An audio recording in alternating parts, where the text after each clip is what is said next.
전쟁이 진행됐고 그 중에 사울은 백성들에게 저녁이 될 때까지 음식물을 입에 대지 말라, 즉 금식하라는 어명을 내린 바 있었죠.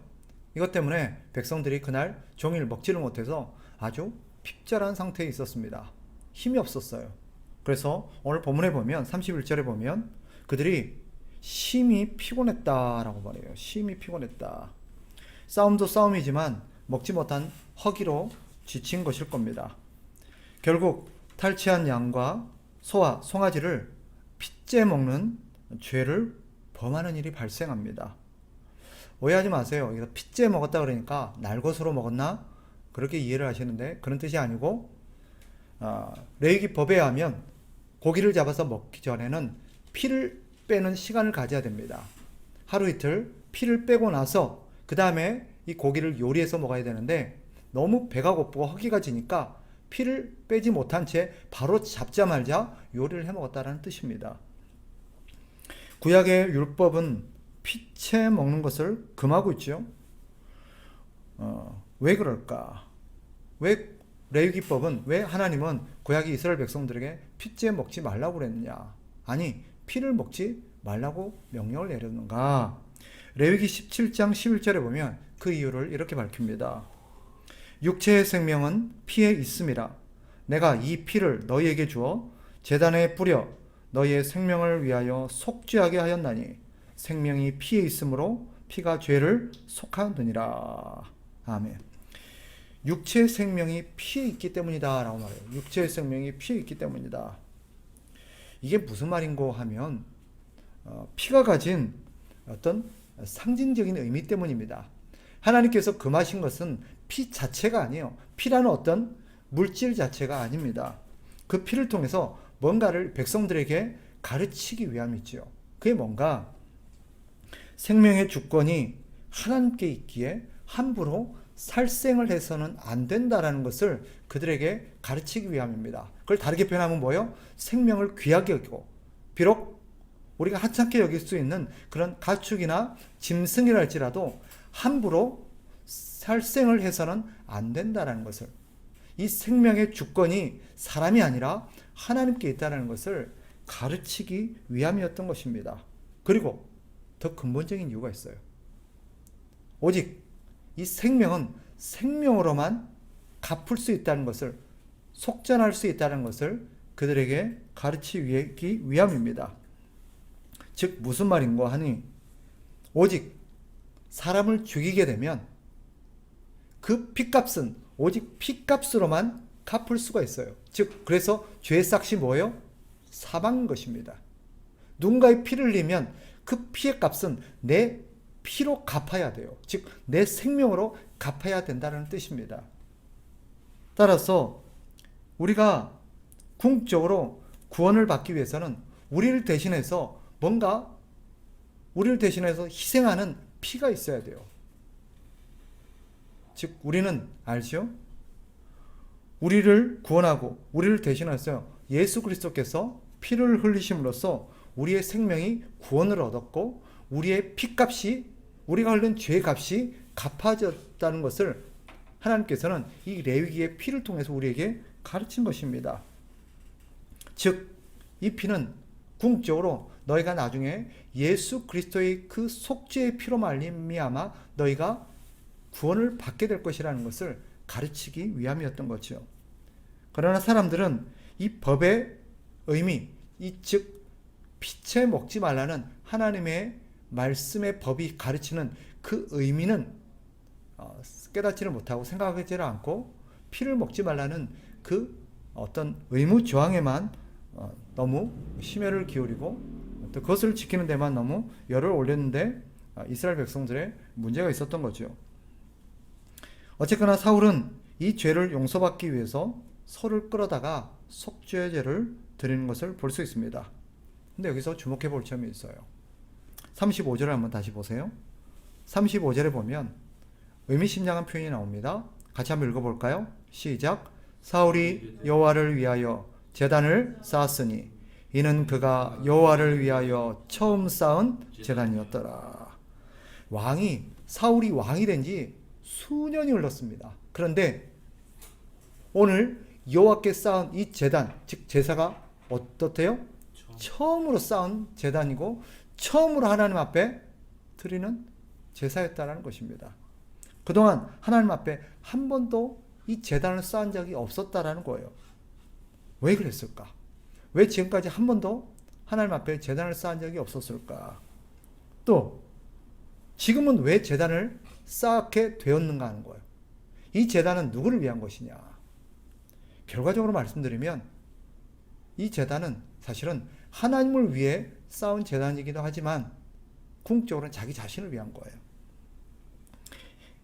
자, 백성들이 피를 먹는 죄 때문에 하나님께서 진노하시고 혹여나 그 하나님의 진노로 이 전쟁에서 패배할까 하는 두려움 때문에 이 제단을 쌓은 것입니다. 즉 하나님 앞에 그동안의 은혜에 대한 감사함도 아니요. 또 하나님께 영광을 돌리기 위함도 아닙니다. 단지 하나님이 진노하신 것을 막고 자기에게 주어지는 이 전쟁의 어떤 피해, 자기의 패배로 인해서 자기에게 불이익이 돌아올까 하는 그 두려움 때문에 제단을 쌓은 거예요. 사울이 그동안 단을 쌓지 않은 이유가 뭐겠습니까? 단을 쌓을 필요를 느끼지 못했기 때문이겠지요. 우리가 아는 것처럼 사울은 급할 때는 하나님의 도움을 구하다가 급한 상황이 해결이 되면 하나님 앞에 제단을 쌓지 않는, 즉 하나님의 도움을 구하지 않는 그런 사람이라는 것을 우리는 알고 있습니다. 그러니 일이 잘 풀리고 일이 잘 진행되는데 굳이 하나님 앞에 제단을 쌓고 예배를 드리고 하나님 앞에 도움을 구할 필요를 못 느꼈던 거겠죠. 그런데 지금 무슨 일이 발생했어요? 위기가 발생했어요. 지금 자기에게 어떤 큰 난관에 봉착한 것입니다. 자칫 하나님이 이 죄로 말미암아 진노하시고 자기들에게 뭔가 불이익을 줄까, 이 전쟁에서 패배하게 할까 하는 어떤 문제가 발생한 것입니다. 그래서 이 위기를 극복하고 이 문제를 타개해 나가고자 한 이 국려지책이 뭐예요? 하나님 앞에 쌓은 제단이었던 것입니다. 사울에게 제사란 뭐냐? 사울에게 제사란 자신의 문제 해결을 위한 수단에 불과한 거죠. 이게 우리에게 오늘 시사하는 바가 큽니다.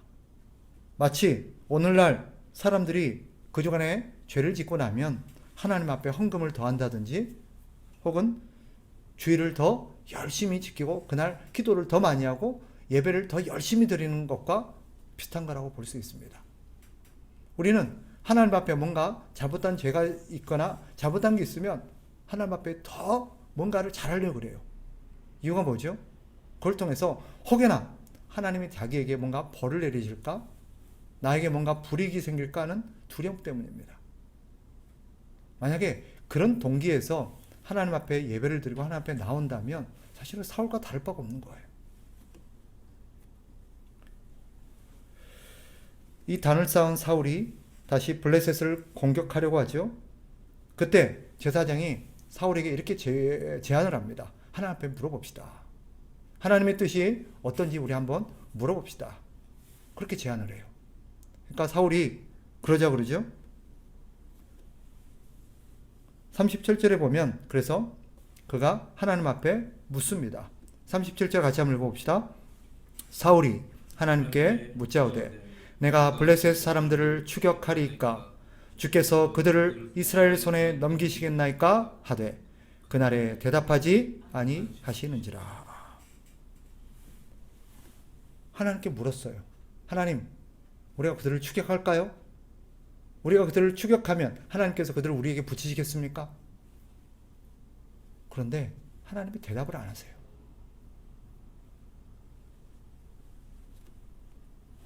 왜 대답을 안 하실까요? 사울은 그 순간 이런 생각이 듭니다. 아, 누군가가 지금 죄를 지었구나. 누군가의 죄 때문에 하나님이 지금 화가 나셔서 대답을 안 하시는구나. 이 죄가 누구에게 있는지 한번 알아봐야겠다 하고 백성들을 불러 모으고 백성들에게 말합니다. 누군가 죄를 지은 것 같고 이 죄 때문에 하나님이 우리에게 지금 말씀하지 않으시는 것 같은데 그 죄가 누구에게 있는지 한번 알아보자는 거예요. 자, 그게 38절, 39절의 내용이죠. 자, 38절, 39절 같이 한번 읽어봅니다. 시작. 사울이 이르되 너희 군대의 지휘관들아 다 이리로 오라. 오늘 이 죄가 누구에게 있나 알아보자. 이스라엘을 구원하신 여호와께서 살아계심을 두고 맹세하노니 내 아들 요나단에게 있다 할지라도 반드시 죽으리라 하되 모든 백성 중 한 사람도 대답하지 아니하며. 결국 누가 뽑히죠? 요나단이 뽑힙니다. 사울은 요나단이 하나님 앞에 죄인이요 죽어 마땅한 죄를 지은 죄인이라고 규정합니다. 이유는 뭐죠? 자신이 금식하라고 분명히 선포를 했는데 요나단이 그것을 어겼기 때문에 하나님이 지금 진노하신다라는 거예요. 그러니 요나단은 죽어 마땅하다고 말합니다. 여러분, 그렇습니까? 지금 하나님께서 진노하시고 이 물음에 대답하지 아니하시고 침묵하시는 이유가 요나단이 죄를 지어서 그럴까요? 사울이 금식하라 그랬는데 요나단이 사울의 말을 듣지 않았다고 하나님이 진노하신 것이겠습니까? 재밌는 것은요, 여러분 눈치채셨어요? 본문을 우리가 38절 39절을 아까 읽었는데 사울은 자신에게는 절대 죄가 없다라고 생각합니다. 그 근거가 뭐죠? 38절 39절 다시 한번 제가 읽을 테니까 한번 보세요. 사울이 이르되 너희 군대의 지휘관들아 다 이리로 오라. 오늘 이 죄가 누구에게 있나 알아보자. 39절 이스라엘을 구원하신 여호와께서 살아계심을 두고 맹세하노니 내 아들 요나단에게 있다 할지라도 반드시 죽으리라 하되 모든 백성 중 한 사람도 대답하지 아니하며. 자, 만약에 저를 보세요. 이 사울이 자신에게도 죄가 있을 수 있고 나도 그 중에 하나가 될 수 있다라고 생각을 했다면 어떻게 말했어야 돼요? 만일 그 죄가 나에게 있다 할지라도 요나단뿐만 아니라 나에게 있다 할지라도 반드시 죽어 마땅하다라고 얘기를 했어야 돼요. 그런데 여기 뭐라고 자기는 쏙 빼놔요. 자기에 대해서는 이런 방구가 없어요. 무슨 뜻이에요? 자기에게는 결코 죄가 없고 이 문제가 자기 때문에 발생했을 거라고는 절대 생각하지 않는 것입니다. 그런데 사건의 결과를 보면 아주 의미심장합니다.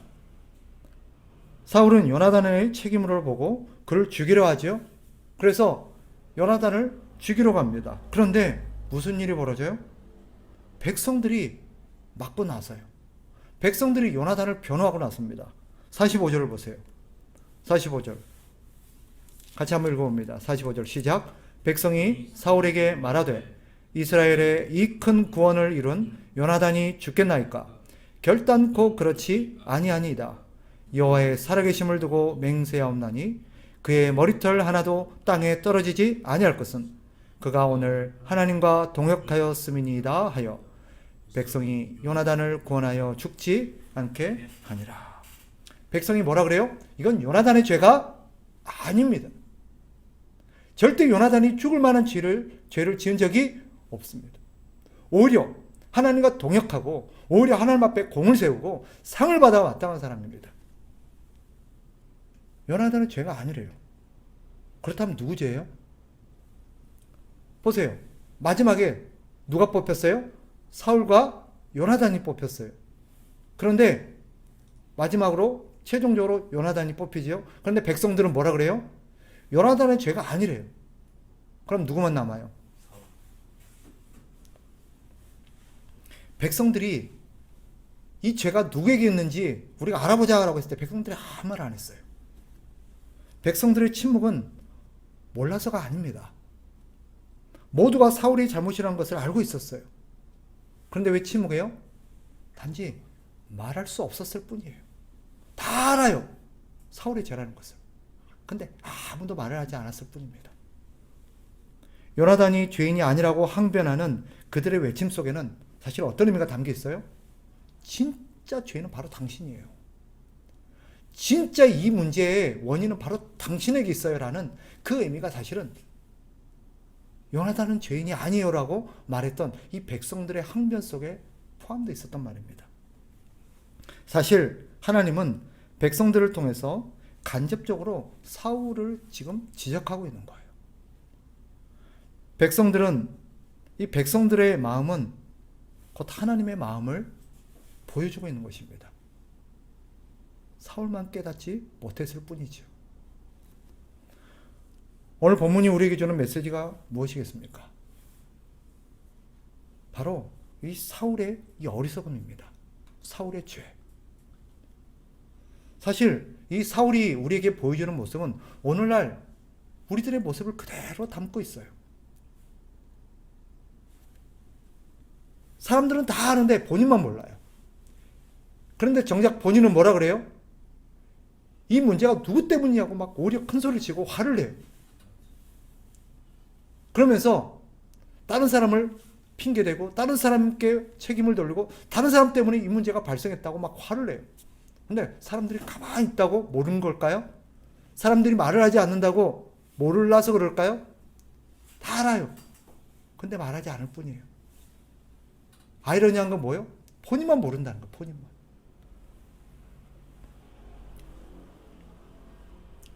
이런 일이 오늘날 비일비재하죠. 오늘 사울의 사건은 우리에게 시사하는 바가 큽니다.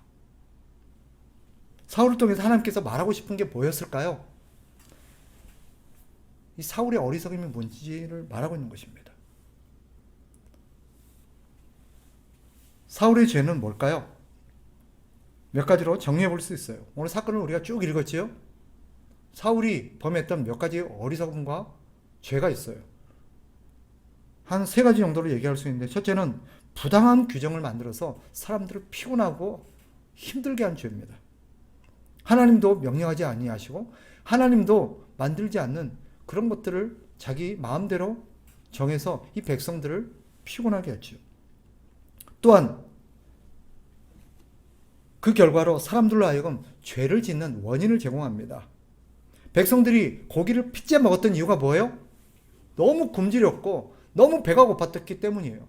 허겁지겁 그래서 먹다 보니까 채 피를 빼지도 못한 채 고기를 요리해 먹게 된 것입니다. 이유가 뭐예요? 만약에 사울이 그런 부당한 요구와 명령을 내리지 않았더라면 이 백성은 분명히 뭐예요? 고기에 피를 빼고 먹을 수 있었을 거예요. 여기서 우리는 중요한 사실 한 가지를 깨닫습니다. 굳이 하지 않아도 되는 일을 강요하게 되면 무슨 일이 벌어져요? 해야 될 일을 하지 못하는 죄를 범하게 만드는 것입니다. 굳이 하지 않아도 되는 일을 사람들에게 강요하게 되면 그 사람들이 꼭 해야 되는 일들을 하지 못하는 죄를 짓게 만드는 그런 일들을 초래한다는 거예요. 오늘날 교회가 깊이 생각해야 될 부분입니다. 성도들에게 반드시 해야 될 일이 아님에도 불구하고 마치 절대적인 어떤 법인 것처럼 성도들에게 강요할 때 무슨 일이 발생할 수 있는지를 오늘 본문이 보여줘요. 마찬가지입니다. 개인에게도 주시는 메시지가 있죠.